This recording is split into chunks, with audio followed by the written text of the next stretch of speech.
Now we've moved on to the rear-facing cameras. This is a really good test of dynamic range performing at 4K 30 frames a second. Now both of the cameras have a telephoto lens as well, which means we can zoom in, and both are also optically stabilized when at ×2. So it's going to take a bit of a walk with both cameras here. Switch back to the regular, and we're just going to walk a little bit, and now we're going to run.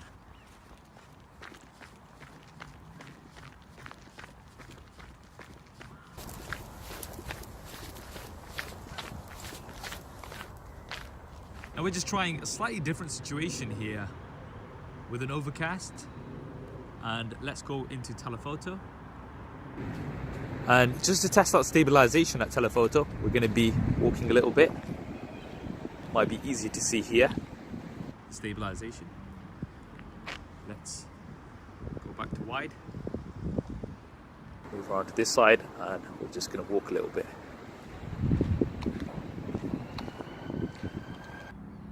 Now just testing out the autofocus on the iPhone 10. Seems to be doing really well. Now with the Note 8.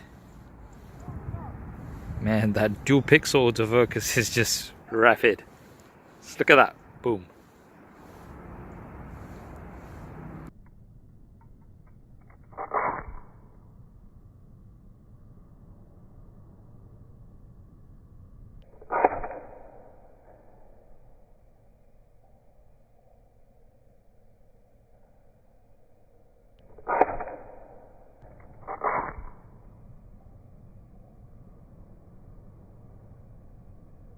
So that was the video. Now before we move on to images, let's look at what we're working with here. For the front facing cameras, we have 8 megapixels on the Note 8 with an f1.7 aperture as well as autofocus. On the iPhone 10 we've got 7 megapixels with an f2.2 aperture. Now for the rear facing cameras, things have never been more similar. We've got a dual camera setup on both here. One wide as well as one telephoto, which is going to give 2x optical zoom. Both cameras are optically stabilized on both devices, and we have very similar apertures as well. The Note 8 with a slightly wider aperture on the wide angle lens. Now if you want to customize the look of your Note 8 or your iPhone 10, then definitely check out our sponsor for this video, dbrand Skins. They've got a huge selection of skins for lots of different devices, and I'm going to be leaving a link to them in the description below. Also disclaimer, all images have been taken on automatic. I haven't tweaked any of the settings, and this is to keep things as fair as possible. Now kicking off with some selfies, you can see here that the Note 8 is slightly wider. This is for images, it's not the case for video. And it's also got much better dynamic range. You can see that blue in the background. This has been completely blown out on the iPhone. And this is something that I've noticed consistently on many iPhones. From the front facing camera, highlights can be blown out. This is the case for both video and images. Now we do have an option to blur the background from the front facing camera on both devices. It's portrait mode on the iPhone and it's selective focus on the Note 8. And in this situation, the Note 8 actually seems to be doing better, but I do think that's because it has better dynamic range. Moving on to a slightly different situation, and once again, I think the Note has better dynamic range, although the situation is quite tricky with the light coming from the background.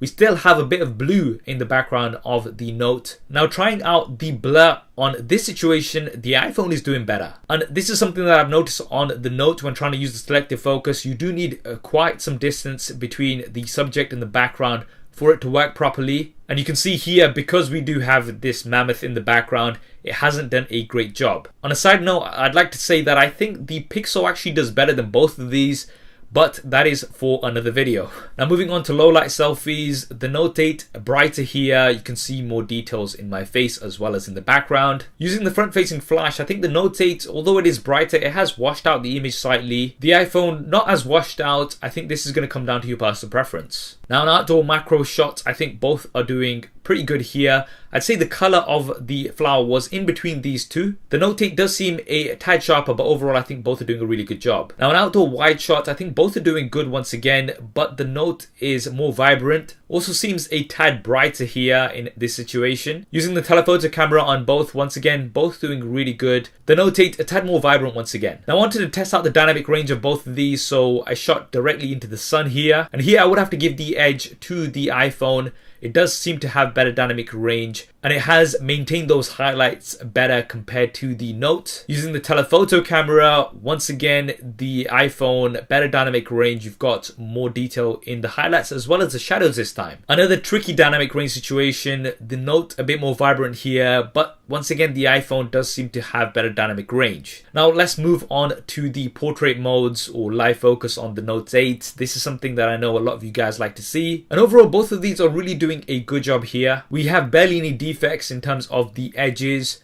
The Note 8 does seem a tad sharper. Trying out another shot, and here I do think the Note 8 is better. It's brighter and it's also sharper. Slight differences in color, which I think will come down to personal preference. Now, one last test on portrait mode. I just wanted to test out the dynamic range while we're in portrait mode. Here I think the Note 8 is doing better in terms of maintaining those highlights. On this mask you can see that the highlights are slightly blown out on the iPhone. Now on the Note you can adjust the blur after the fact, so you can decide how much blur you want. On the iPhone you do have studio lighting, which will let you add some effects after the fact. Some of these work quite well, some not so much. Now moving on to some low light shots. So we're outdoors in low light here. I think both are doing really good here. We've got the moonlight in the background. The Note does seem a tad brighter, but there's not really much between these two. Now a situation with some more tricky lighting, and here I would have to give the edge to the Note. We've got more noise on the iPhone. The Note 8 has done a better job of clearing up that noise. A final shot in low light, once again both doing really well here, but the Note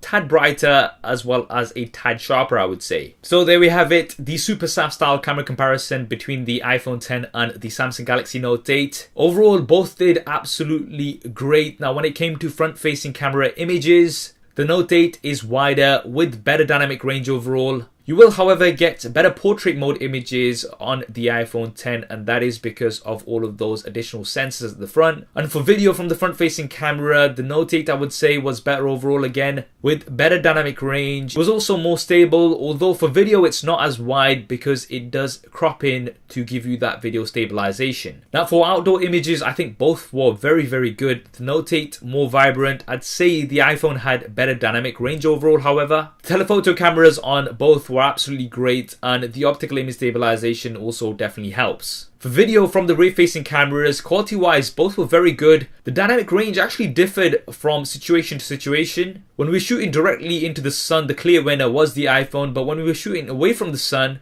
then the Note 8 seemed to have better dynamic range. Overall, however, I think the iPhone did have better dynamic range for video compared to the Note 8. You've also got 4K at 60 frames a second on the iPhone, as well as options to shoot at 24 frames a second. This is something that you've not got on the Note. And you've also got 1080p slow motion on the iPhone. You've only got 720p slow motion on the Samsung Galaxy Note 8. For the background blur effect, I think both actually did a great job, but for me, I did prefer the Note 8, which was sharper, and also because you can edit the blur after the fact. Now for low light, I think it was close, but the Note 8 would win for me overall with less noise and brighter images. For audio, it was actually much closer this time. The iPhone did seem to be a little bit louder compared to previous models, but we still have stereo audio on the Note 8 versus mono audio on the iPhone. So overall, I would have to give the win for audio to the Note 8. Now camera comparisons have never been closer before. Both of these devices performing exceptionally well, and they're definitely some of the best smartphone cameras that you can buy right now. That's what I think anyway. What do you guys think? Definitely drop me a comment below, let me know.